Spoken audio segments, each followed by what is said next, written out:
తెలంగాణలో పత్తి market season మొదలైంది. బావులు, బోర్ల ఆధారంగా సాగు చేసిన రైతులు తొలి కోతను కొనుగోలు కేంద్రాలకు తీసుకొస్తున్నారు. పండుగ ఖర్చులతో పాటు వడ్డీ మొత్తాలైనా జమ చేయాలనే భావనతో పత్తి విక్రయించేందుకు ఆసక్తి చూపుతున్నారు. గతానుభవాలతో అప్రమత్తమైన మార్కెటింగ్ శాఖ పారదర్శకంగా పత్తి సేకరించేందుకు సాంకేతికంగా ఏర్పాట్లు చేస్తోంది. ప్రధానంగా దళారుల నియంత్రణలో భాగంగా సాగుదారులందరికీ పత్తి గుర్తింపు కార్డులను జారీ చేయనుంది. ఈ ప్రక్రియను స్వాగతిస్తున్న ఓరుగల్లు కర్షకులు సమగ్ర చర్యలు తీసుకోవాలని కోరుతున్నారు. వరంగల్ జిల్లా వ్యాప్తంగా 5,20,000 ఎకరాల్లో తెల్ల బంగారం సాగైంది. ఒడిదుడుకుల ఖరీఫ్ సీజన్లో పత్తి సాగుపై ఓరుగల్లు రైతులు గంపెడాసులు పెట్టుకున్నారు. ప్రస్తుతం బొటాబొటీగా పండిన చేలలో తొలి తీతలు మొదలయ్యాయి. 2 వారాలుగా మార్కెట్కు కొత్త పత్తి రాక వస్తోంది. ఈ తరుణంలో దళారులకు ముకుతాడు వేసి కర్షకులకు నిక్కచ్చిగా కనీస మద్దతు ధరలు అందించేందుకు జిల్లా యంత్రాంగం ఓ కార్యాచరణను ప్రవేశపెట్టింది. జిల్లా పత్తి సాగుదారులందరికీ పత్తి గుర్తింపు కార్డులను జారీ చేయనుంది. ఇప్పటికే మండల కేంద్రాలకు చేరిన ఈ కార్డులను రెవెన్యూ శాఖ అధికారులు రైతులకు పంపిణీ చేస్తున్నారు. పక్కా ప్రణాళికతో రైతు పూర్తి వివరాలు అందులో పొందుపరిచారు. ఈ కార్డు బార్కోడ్ విధానంతో పనిచేస్తుంది. ఫలితంగా ఈ కార్డుతో అక్రమాలకు చెక్ పెట్టవచ్చునని మార్కెటింగ్ శాఖ అధికారులు చెప్తున్నారు. రైతుల నుంచి సీసీఐ నేరుగా కొనుగోలు చేయడానికి తెలంగాణ ప్రభుత్వం ఒక ప్రత్యేకమైన దృష్టిని ఏర్పాటు చేసేసి ట్రాన్స్పరెంట్గా ఉండడానికి రైతు గుర్తింపు కార్డులు అనేది ఒక తయారు చేయడం జరిగింది. దీనివల్ల రైతులకు ఎటువంటి అపోహక్కర్లేదు.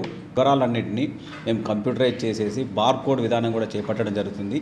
ఈ కార్డు రీడర్ను పెట్టేసి 1 నిమిషంలో డాటా మొత్తం వచ్చేస్తుంది. ఆ తూకం అయిపోతుంది, తక్కుపట్టి కూడా వెంబడే ఇవ్వడం జరుగుతుంది. ఇట్లా ప్రతి విషయంలో కూడా రైతుకు ఇంకా సౌకర్యాలు కల్పించడానికి మార్కెటింగ్ శాఖ చర్యలు చేపట్టింది. మార్కెటింగ్ శాఖ తీసుకున్న ఈ నిర్ణయం పట్ల రైతులు హర్షం వ్యక్తం చేస్తున్నారు. నేరుగా తమ ఖాతాలో డబ్బులు పడడం శుభపరిణామం అంటున్న పత్తి రైతులు 24 గంటల్లో జమ చేయాలంటున్నారు. రైతులకు అనుకూలంగా పత్తి కొనుగోళ్లను పారదర్శకంగా జరిగేలా నిబంధనలను సడలించాలని కోరుతున్నారు. ఈ పత్తి కార్డులు గవర్నమెంట్ ఇష్యూ చేయడం రైతుకు లాభదాయకమే. కానీ ఒక 4 సార్లనే అమ్ముకోవడానికి ఛాన్స్ ఉంది అంటూ ఉన్నారు. 4 సార్లు కాకుండా రైతు కార్డు మీరు తీసుకునే కార్డు ఇస్తాను, పట్టా బుక్కులు కూడా తీసుకొని ఇస్తాను. కానీ ఎన్నిసార్లైనా ఎన్ని దఫాలైనా అమ్ముకోవడానికి ఛాన్స్ ఇవ్వాలని, అందులోని రైతుకు 8 రోజులు కాకుండా 24 గంటల లోపల రైతు అకౌంట్లో పడడానికి సహకరించాలని గవర్నమెంట్ సీసీఐ వారిని కోరుతున్నాం. గతంలో ఈ మధ్య దళారులు బాగుపడేది, ఈసారి నేరుగా ఆ లాభం ఏదో రైతులకే అందిస్తున్నారు గవర్నమెంట్లు. ఇది హర్షించదగిన విషయం. ఇప్పుడు తెలంగాణ విషయంలో రైతు కార్డులకు కార్డు ఇచ్చిళ్ళు. ఆ కార్డు ఉపయోగించుటకు మాకున్న 4 విడతల 5 విడతల 8 విడతల ఎన్నిసార్లు ఉన్నా మా కార్డుకు మాకు అందాలి. దళారులు తినకుండా అదేదో మా రైతులకు సహాయపడాలి. ఆ 24 గంటలలో మాకు ఇచ్చే కార్డు మీద 24 గంటలలో మాకు బ్యాంకుల అకౌంట్లో పడాలని మేము రైతు యొక్క కోరుచున్నాము. పత్తి రైతు గుర్తింపు కార్డుల ప్రక్రియను స్వాగతిస్తున్న ఉత్పత్తిదారులు నకిలీ కార్డుల సమస్య ఉత్పన్నం కాకుండా జాగ్రత్తలు తీసుకోవాలంటున్నారు.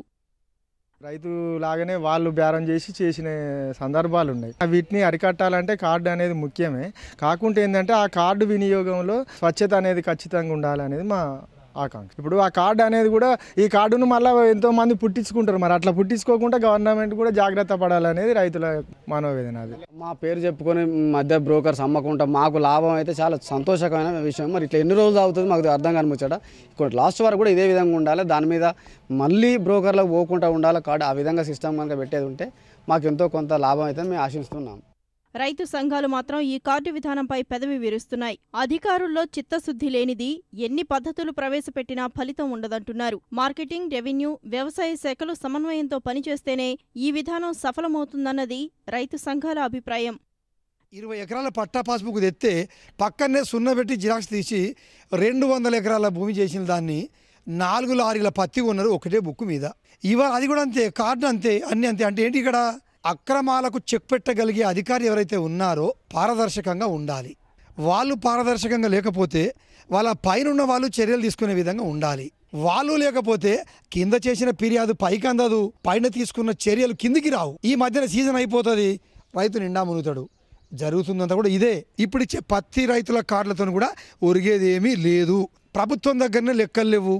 ఏ రైతు ఇలా నేనున్నాను, నాకు 3 ఎకరాల భూమి ఉంది, మరి నేను లీజుకి ఇచ్చిన, ఆ లీజుకు తీసుకున్న రైతుకే కౌలు గుర్తింపు కార్డు వీళ్ళు ఇవ్వలే. కార్డు ఇస్తే ఎన్ని ఎకరాల పత్తి, ఎన్ని ఎకరాల కూరగాయలు, ఎన్ని ఎకరాల మిర్చి, ఆ వివరాలు ఇవి విఆర్ఓ ఇచ్చిండా, తహసీల్దార్ ఇచ్చిండ్లా ఏదో కార్డు ఇచ్చినామని చెప్పానంటే వరుసలో నిల్చుంటే ఎంత భూమి ఉంటే గంతకే మొత్తం పత్తి అనే పేరుతో ఇవన్నీ కూడా అమల్లో సాధ్యం కాని పనులు వీళ్ళు చెప్పేటి.